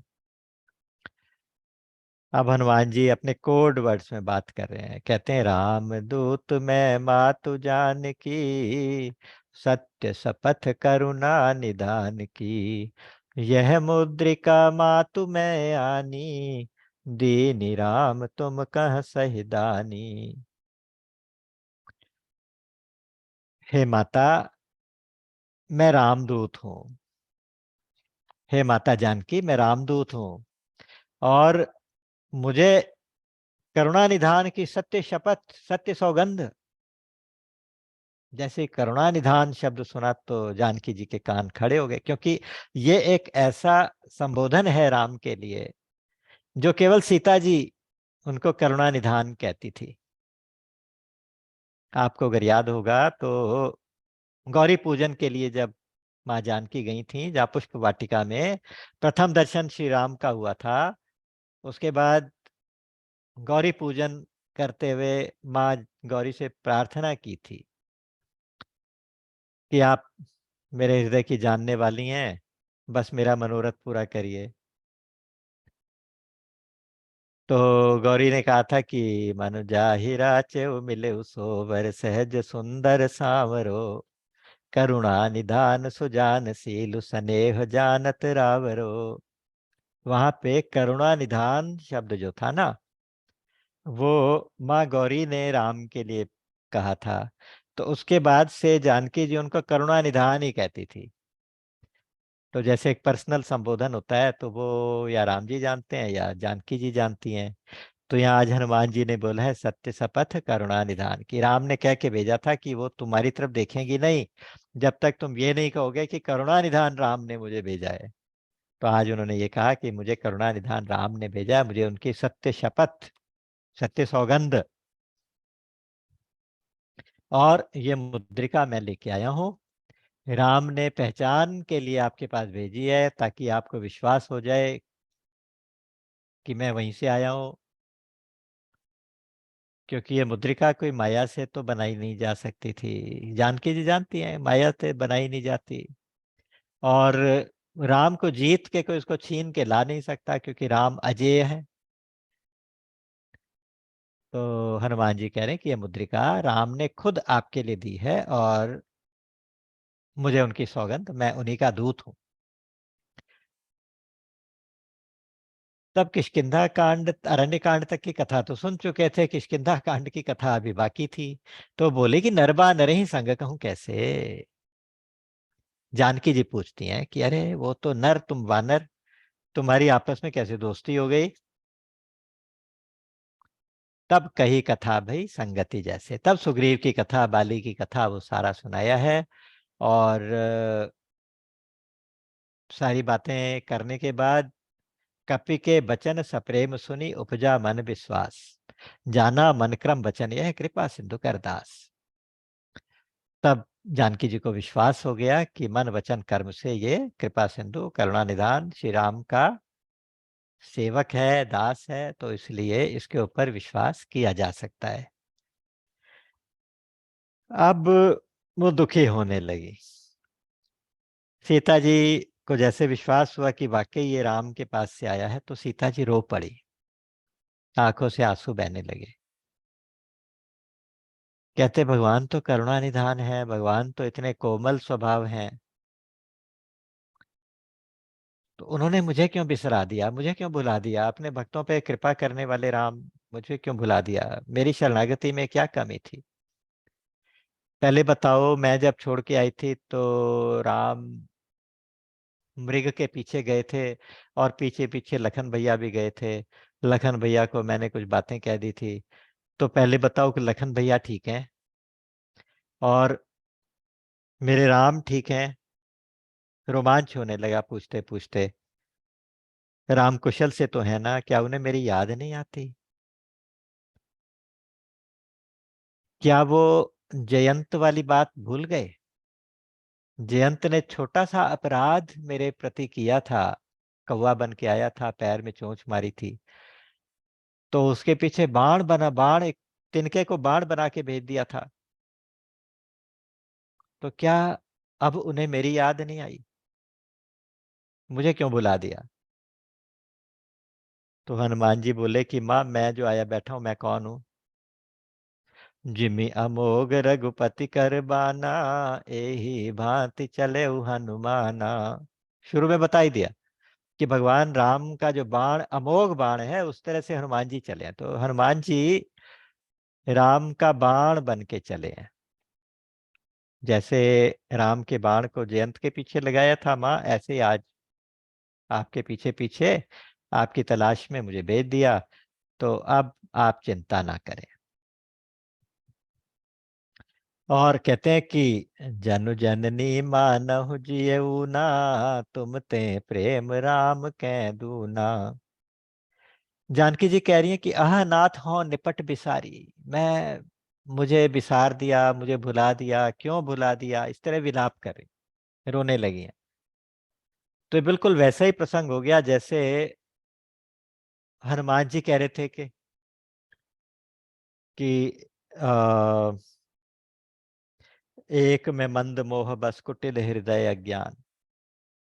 एक मंद में मोह बस कुटिल हृदय अज्ञान, पुनि प्रभु मोहि बिसार्यो कृपा सिंधु भगवान।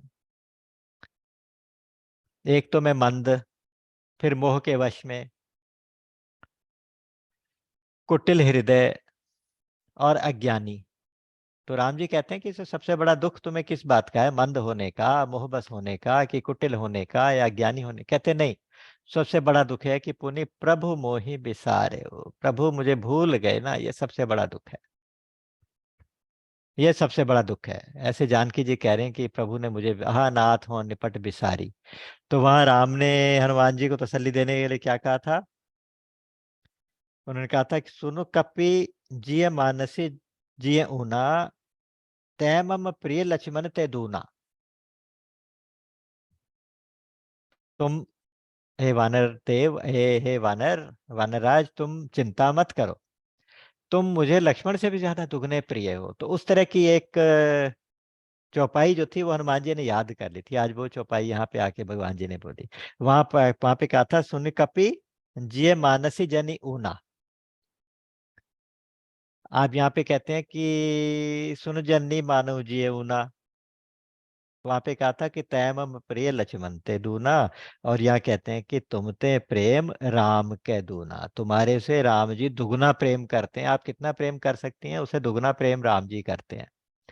ये हर जीव के लिए एक संदेश है हनुमान जी के मुख से निकला हुआ, कि जीव भगवान को जितना प्रेम कर सकता है, भगवान उससे दुगना प्रेम करते हैं। ये यथा माम प्रपद्यन्ते तांस तथैव भजाम्य हम, भगवान ने कहा। वहां तो ये कहा कि तुम मुझे जैसा भजन करोगे मैं उसका वैसा ही उत्तर दूंगा, लेकिन नहीं, यहाँ का दुगना, तुमते प्रेम राम के दूना। रघुपति कर संदेश अब सुन जनी धर धीर, हस कही कपि गद गद भयो भरे बिलोचन नीर। आप बोले हनुमान जी कहते हैं कि राम का संदेश आपके लिए, भगवान भगवान राम ने मेरे हाथ आपका संदेश, आपके लिए संदेश भेजा है। तो थोड़ा सा धैर्य धारण करो माँ, ये रोना बंद करो, मेरा ये संदेश राम जी का सुन लो। ऐसा कहते ही माँ को तो कह रहे हैं कि तुम धैर्य धारण करो, हनुमान जी का धैर्य छूट गया। हनुमान जी की वाणी गदगद हो गई, आवाज ही नहीं निकल रही, और आंखों से अश्रुधारा बहने लगी हनुमान जी के। राम का संदेश सीता जी के लिए कैसे देंगे, ब्रह्मचारी राम, ब्रह्मचारी हनुमान सोच रहे कैसे संदेश दूं। तब हनुमान जी के मुख से राम जी बोल पड़े हैं, हनुमान जी के मुख से राम जी बोल पड़े हैं। बहुत सुंदर संदेश है, ये संदेश पूरा देखिएगा।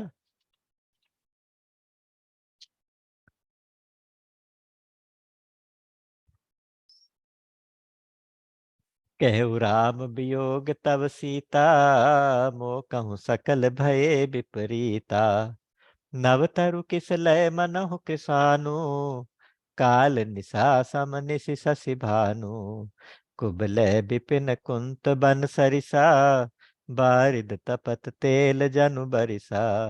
जे हित रहे करत तेहि पीरा, उरग श्वास सम त्रिविध समीरा। कहु ते कछु दुख घट होई, काह कहो यह जान न कोई। तत्व प्रेम कर मम अरु तोरा, जानत प्रिया एक मन मोरा। सो मन सदा रहत तो ही पाही, जानु प्रीति रस इतने ही माही। इतना सुंदर संदेश हनुमान जी ने सुनाया है। उन्होंने कहा कि सीता, आपके वियोग में मुझे सब विपरीत हो गए। कैसे? कि वृक्ष में जब नए नए पत्ते निकलते हैं, मुझे अंगारे जैसे दिखाई देते हैं।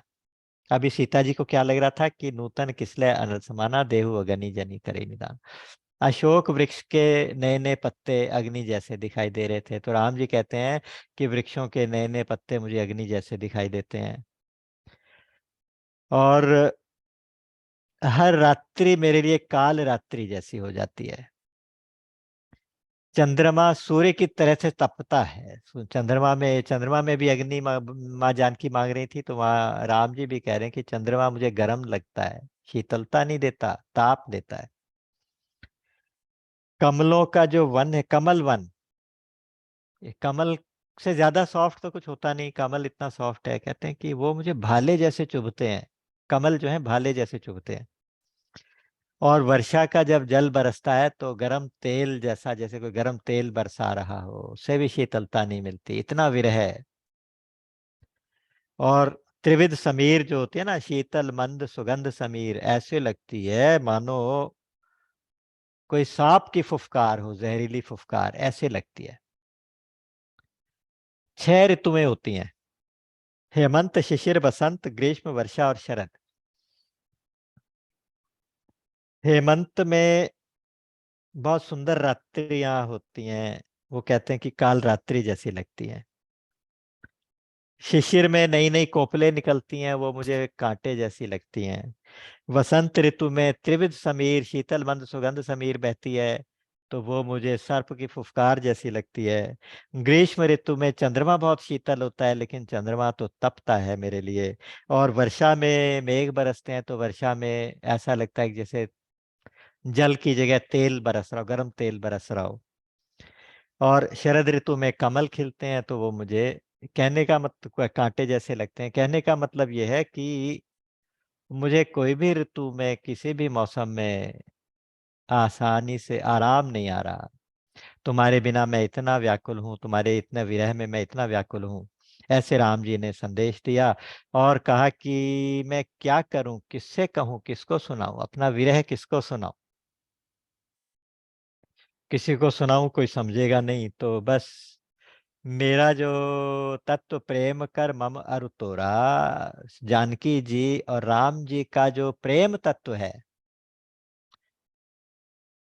वो कहते हैं कि उसको कौन जानेगा, उसको केवल तुम जानती हो। हमारा और तुम्हारा जो प्रेम है उसको केवल आप जानती हैं, और या मेरा मन जानता है।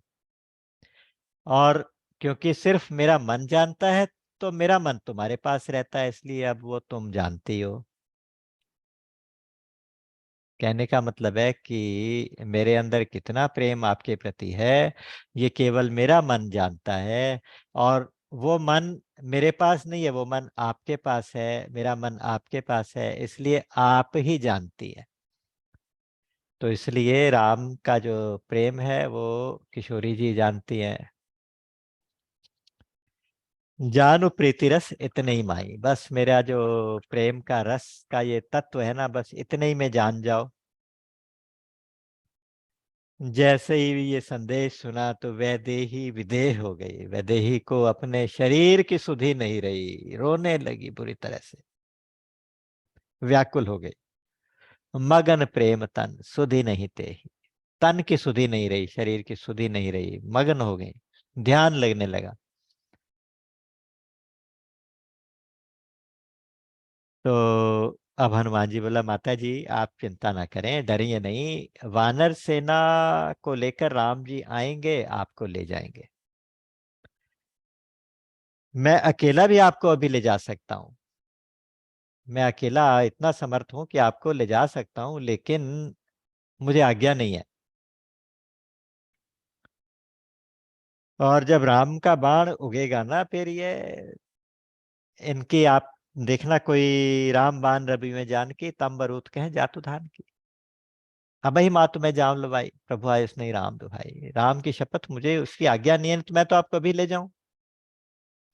और रामबाण का जब प्रकाश होगा तो ये अंधकार सारा मिट जाएगा, ये राक्षसों का अंधकार है ना, सब मिट जाएगा। वो इनडायरेक्टली कह रहे हैं कि ये रामबाण जो आया हुआ है ना, ये रामबाण जब चमकेगा तो इसके प्रकाश में सारा अंधकार राक्षसों का अभी दूर हो जाएगा, आप चिंता मत करिए। जानकी जी को तसल्ली नहीं हो रही।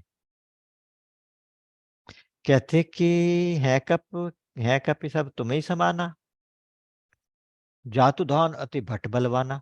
तुम तो छोटे से वानर हो, सूक्ष्म रूप धरि से यही दिखा, सीता जी के सामने तो सूक्ष्म रूप से खड़े हैं, और राक्षस तो बहुत बड़े बड़े भयंकर राक्षस हैं, तुम्हारे जैसे वानरों को लेके आएंगे तो क्या क्या करेंगे यहाँ पे। है सुत कपि सब तुम ही समाना, जातु धान अति भट बलवाना, मोरे हृदय परम संदेहा, सोने कपि प्रकट की निज देहा। तो एकदम से अपना शरीर प्रकट कर दिया, और वो जो स्वर कनक बूदराकार शरीरा, समर भयंकर अति बलबीरा, जैसे सोने का पहाड़ सामने खड़ा हो गया, कनक भूधराकार शरीरा, ऐसा शरीर। और समर भयंकर, अगर कहीं ये युद्ध में खड़े हो जाए तो सब भय के मारे भाग जाए। अति बलबीरा, सीता मन भरोस तब भयो, हाँ अब ठीक है। उसके बाद दोबारा छोटे हो गए, दोबारा से छोटे हो गए, कि हाँ ऐसे ऐसे हैं तो ठीक है। वहां हनुमान जी उनको कहते हैं कि माता मैं तो कुछ भी नहीं हूं, मैं तो अपनी सेना में सबसे छोटा वानर हूँ, सबसे छोटा, सबसे कमजोर, मेरे से सब जितने भी हैं मेरे सब बड़े बड़े हैं, मेरे से सब ज्यादा भयंकर है। और हम तो शाखा मृग हैं, हम तो वानर हैं एक शाखा से दूसरी शाखा पर। और ऐसा नहीं है कि ये मेरा प्रताप है, ये तो प्रभु के प्रताप का बल है। सुन माता शाखा मृग नहीं बल बुद्धि विशाल, प्रभु प्रताप ते गरुड़ ही खाई परम लघु ब्याल। गरुड़ जी का आहार है सांप, लेकिन अगर भगवान कृपा करें तो सांप भी गरुड़ को खा जाए, सांप गरुड़ को खा जाए। यानी जो जिसका आहार है, स्वाभाविक फूड है उसका, गरुड़ जी सांप को खाते हैं। तो कहते हैं कि अगर प्रभु कृपा करे तो सांप ही गरुड़ को खा जाए। उसी तरह से राक्षस जो है वानरों को खाते हैं, तो हम उनको खा जाएंगे। प्रभु प्रताप है, ये प्रभु का प्रताप है।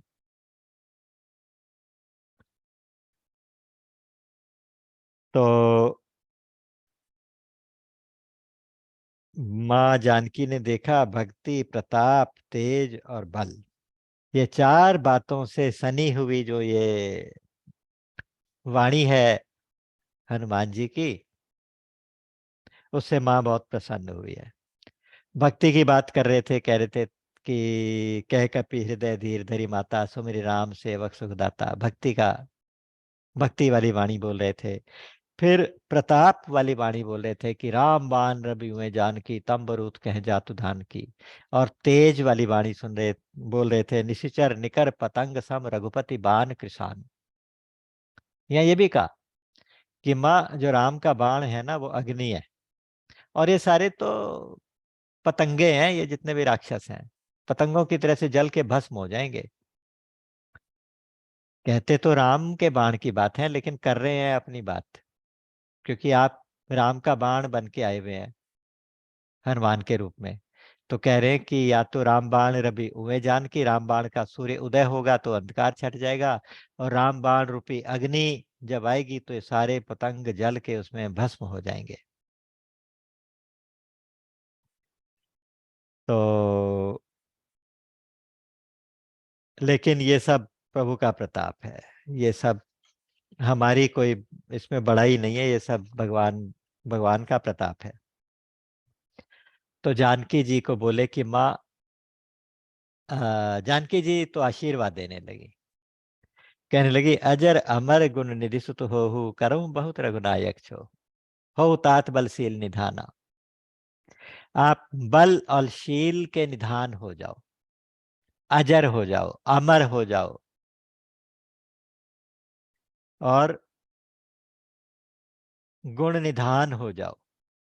इतनी सारी बातें कही, हनुमान जी हाथ जोड़ के बैठे रहे कि अजर अमर होके मैं क्या करूं, क्या फायदा, और गुण निधान होके बलशील हो जाए क्या, क्या करूंगा। लेकिन जब जानकी जी बोली है ना कि अजर अमर गुण निधि सुत होहु, करहि बहुत रघुनायक छोहु, तुम्हारे ऊपर राम बहुत कृपा करे जाओ।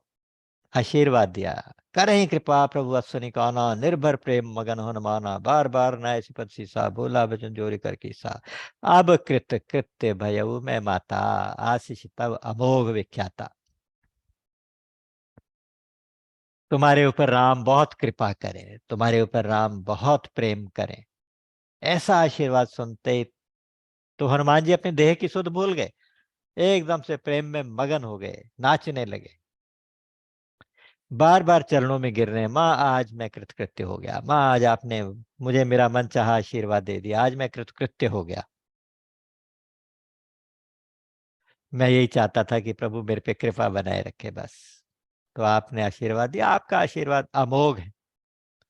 इसमें तीन चीजें अमोघ आएंगी। जिमि अमोघ रघुपति कर बाना, यही भांति चले हनुमाना। राम का बाण अमोघ है, उस अमोघ बाण की तरह हनुमान जी चले हैं।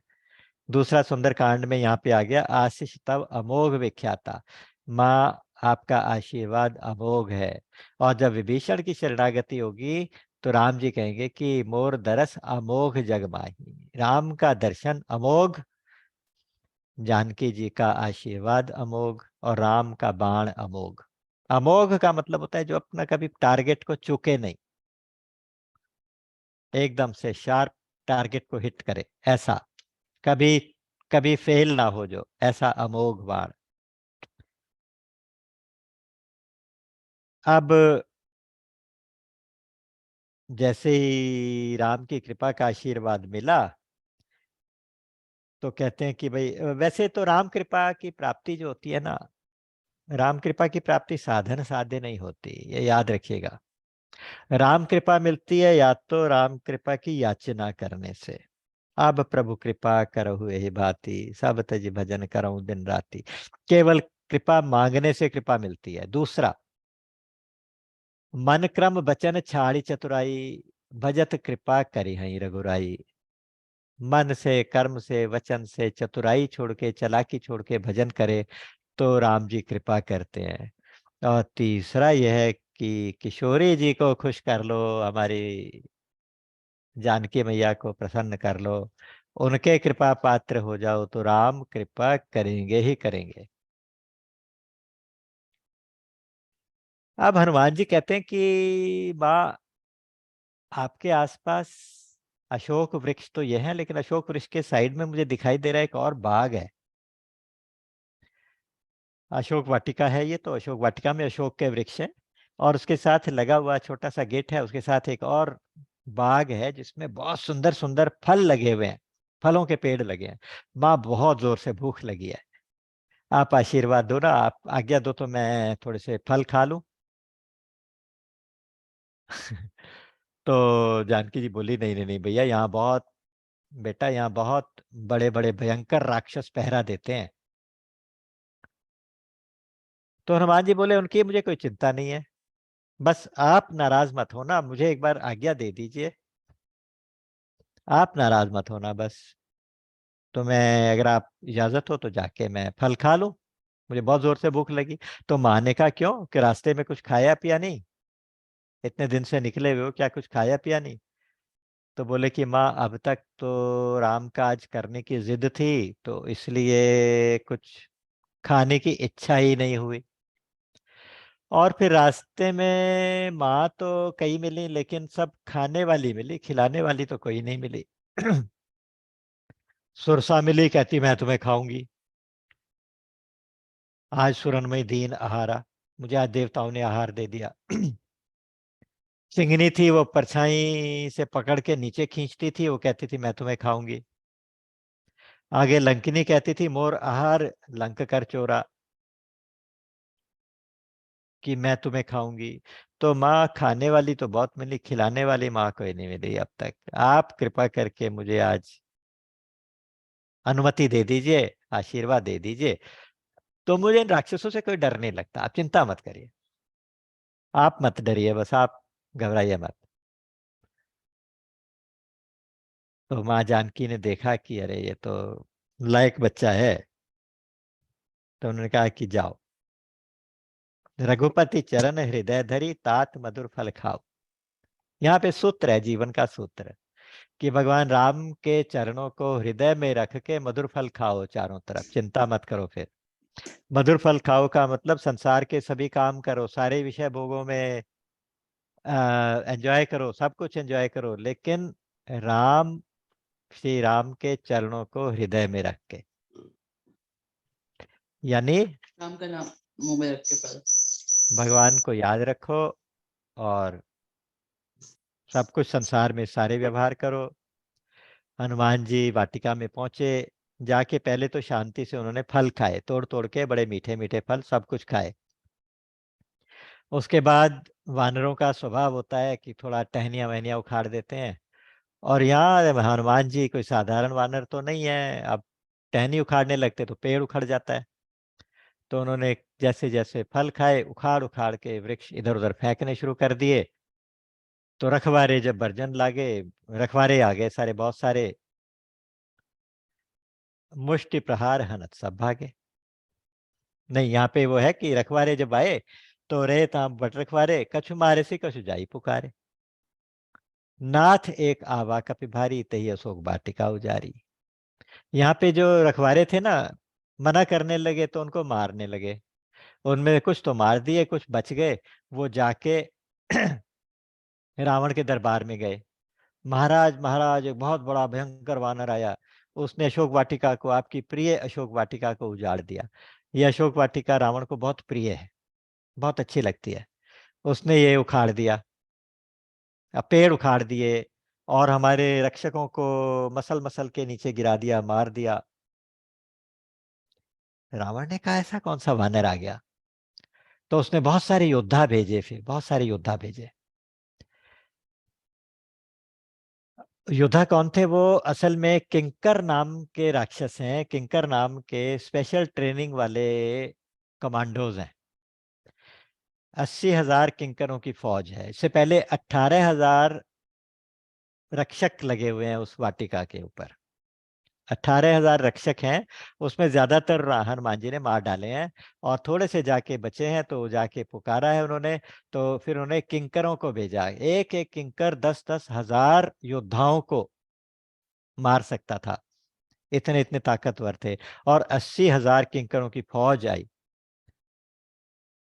तो उनको देख के हनुमान जी ने बहुत जोर से गर्जना की है, और गर्जना करके सबको पकड़ पकड़ के, कछु मारे सी कछु मर देसी, कछु मेरी ऐसी धरि धूर, कछु पुनि जाई पुकारे, प्रभु मरकट बल भूरी। कुछ को मार दिया, कुछ को इधर गिरा दिया, कुछ को उधर गिरा दिया, मसल दिया। यहाँ पे सीक्वेंस वाइज रहे तहां वो भट्ट रखवारे, बहुत सारे भट्ट, भट्ट मतलब योद्धा, बहुत सारे रखवाले हैं वहां पे, योद्धा हैं सारे, 18,000 योद्धा हैं। यहाँ पे का भट्ट। उसके बाद अक्षय कुमार को भेजे, जब यहाँ बहुत सारी ये नाना भट्ट भेजे। नाना भट्ट ये सारे किंकर योद्धा हैं। पठे भट्ट नाना, तिन्हें देखी गरजे हनुमाना, सब रजनीचर कपि संघारे। सबको मार दिया, गए पुकारत कछु अध मारे। कुछ अध मरे से हो गए थे, वो किसी तरह से लुढ़कते पुढ़कते दरबार में पहुंचे। उन्होंने जाके फिर पुकारा कि प्रभु, ये तो वानर नहीं है, कोई और है, हम तो उसके आगे फेल हो गए। अब रावण का बेटा अक्षय कुमार, अच्छा इस बीच में बहुत सारे मंत्रियों के बेटे भी आए और लोग भी आए, बहुत सारे राक्षसों को मार दिया। इतने में रावण ने अक्षय कुमार को भेजा, चला संगले सुभट अपारा। भट्ट के बाद नाना भट्ट, नाना भट्ट के बाद सुभट, बहुत सारे योद्धाओं की, बड़े बड़े योद्धाओं की सेना लेके अक्षय कुमार आया है युद्ध करने के लिए। ये तीसरा युद्ध है। पहला युद्ध चौकीदारों के साथ, रक्षकों के साथ। दूसरा युद्ध किंकरों के साथ। तीसरा युद्ध अक्षय कुमार के साथ। अक्षय कुमार वाला युद्ध बहुत देर तक नहीं चला। वहां उसको आते देख के बहुत विशाल वृक्ष को उखाड़ के उसी के ऊपर डाला, और उसके नीचे दब के अक्षय कुमार मर गया। अक्षय कुमार का क्षय हो गया। ज्यादा देर युद्ध नहीं चला। और बाकी जो सेना थी उनको पकड़ पकड़ के, रगड़ मसल के, अपने शरीर के साथ मसल दिया, किसी को मुट्ठी में मसल दिया। बड़ा भयंकर रूप धारण किया हुआ था। भीम रूप धरी असुर संहारे। भीम रूप, भयंकर रूप धारण किया हुआ था। तो उनमें से फिर कुछ जाके दोबारा से रावण के दरबार में पुकारे हैं, कहते हैं कि प्रभु, स्वामी अक्षय कुमार जी भी चले गए। देख के जो सुन के बहुत क्रोध आ गया। रावण को बड़ा गुस्सा आया, वो खुद ही चलने को तैयार था। मेघनाद ने कहा आप चिंता मत करें, मैं जाता हूँ। मेघनाद तैयार हुआ, और इस बार मेघनाद भी पूरी सेना लेके साथ साथ आया है। मेघनाद तो हनुमान जी के बराबर का योद्धा है, मतलब हनुमान जी के बराबर कोई नहीं हो सकता, लेकिन एक मुकाबला देने के लिए बहुत भयंकर योद्धा है। कपि देखा दारुण भट्ट आवा। इस बार मेघनाद के लिए शब्द किया दारुण भट्ट। कटकटाई गर्जा और धावा, गर्जन की और कटकटाया और उसकी तरफ भागे। ये तो बड़ा रथ पे बैठ के आया था। तो सबसे पहले बराबरी करने के लिए हनुमान जी ने एक विशाल वृक्ष उखाड़ के उसके रथ के ऊपर फेंका, रथ को तोड़ दिया। अब बराबरी का मुकाबला हो गया। अब मेघनाद बहुत मायावी राक्षस है। मेघनाद बहुत मायावी है। उसने कई तरह की माया उसको दिखाई। कभी दिखाया कि राम लक्ष्मण घायल हुए, युद्ध के मैदान में मर गए हैं, मरे हुए पड़े हैं। कभी दिखाया कि सीता जी रावण के पास चली गई हैं। इस तरह के बड़े उल्टी सीधी माया दिखाई। हनुमान जी पहले कंफ्यूज होते रहे, फिर जब उन्होंने देखा कि ये तो माया दिखा रहा है, तो भी उनको कोई, फिर उसका मुकाबला करते रहे। दोनों इस तरह से भिड़े हैं मानो दो योद्धा, दो हाथी गजराज आपस में भिड़ गए हों। तो इतना भयंकर उनका बीच में युद्ध हुआ। और करते करते हनुमान जी की मुष्टिका के प्रहार के आगे, मुट्ठी के प्रहार के आगे, हाथ वज्र और ध्वजा विराजे। हनुमान जी का हाथ वज्र जैसा है। तो जब वज्र जैसा हाथ किसी को पड़ता है तो वो मूर्छित हो जाता है। तो मेघनाद मूर्छित भी हो जाता है। उठ के फिर दोबारा से युद्ध करने लगता है। लेकिन अल्टीमेटली देखता है कि ये वानर को जीतना इतना आसान नहीं है, इतना आसान नहीं है। तो क्या करे? उसके पास अल्टीमेट अस्त्र था, ब्रह्मास्त्र। जब ब्रह्मास्त्र उसको मिला था तो उसको बताया गया था कि ये अमोघ है। ऐसा नहीं है कि ये किसी के ऊपर काम करे, किसी के ऊपर ना करे, सबके ऊपर काम करेगा। अच्छा, हनुमान जी ने जब बचपन में सूर्य को मुख में रख लिया था, तब ब्रह्मा जी ने वरदान दिया था। उन्होंने कहा था कि तुम्हें कोई भी अस्त्र शस्त्र काम नहीं करेगा, ये मेरा वरदान, और तुम्हें ब्रह्मास्त्र का भी कोई असर नहीं होगा। इस तरह का उनको भी वरदान मिला हुआ है। हनुमान जी को वरदान मिला है कि ब्रह्मास्त्र का असर नहीं होगा, और मेघनाद को वरदान मिला है, दोनों को ब्रह्मा जी से मिला, कि ये अमोघ है। हनुमान जी विचार कर रहे हैं कि देखो, अगर मैं चाहूं तो ब्रह्मास्त्र को ना मानूं, मुझे कुछ भी ना कहे, लेकिन उससे क्या होगा? उससे होगा ये कि ब्रह्मा जी की महिमा खत्म हो जाएगी। ब्रह्मा जी की जो अपार महिमा है, सृष्टि के जो दादा है, सृष्टि के रचयिता ब्रह्मा जी, उनकी महिमा में बट्टा लगेगा। तो जैसे ब्रह्मास्त्र छोड़ा गया, तो हनुमान जी हाथ जोड़ के खड़े हो गए और ब्रह्मास्त्र के लगने से मूर्छित होने का नाटक किया। हनुमान जी मूर्छित हुए कि नहीं हुए, लेकिन उन्होंने मूर्छित होकर गिरने का नाटक किया, और जानबूझ के इधर देख लिया कि किधर ज्यादा सेना खड़ी है, उसके ऊपर जाके गिर गए, और गिरते गिरते भी बहुत सारे हजारों सैनिकों को उन्होंने मार डाला। दूर से मेघनाथ देख रहा है, उसे लगा कि हनुमान जी मूर्छित हो गए हैं, और अब लेके कैसे जाए, नजदीक जाने से डर रहा है, तो उसने नागपाश चलाया, नागपाश से बांध लिया, और बांध के वो पिताजी के पास रावण के दरबार में लेके गया। हनुमान जी रावण के दरबार में पहुंचेंगे, हनुमान जी का रावण से वार्तालाप होगा, समझाने की कोशिश करेंगे, और उसके बाद क्या होगा, उसके लिए हमें अगली बार का इंतजार करना होगा। तब तक के लिए इजाजत। राम अमित गुण सागर, ठाह कि पावहि कोई, संतन सन जस किछु सुनेऊ, तुम ही सुनायऊ सोई। बोलिए सच्चिदानंद भगवान की जय।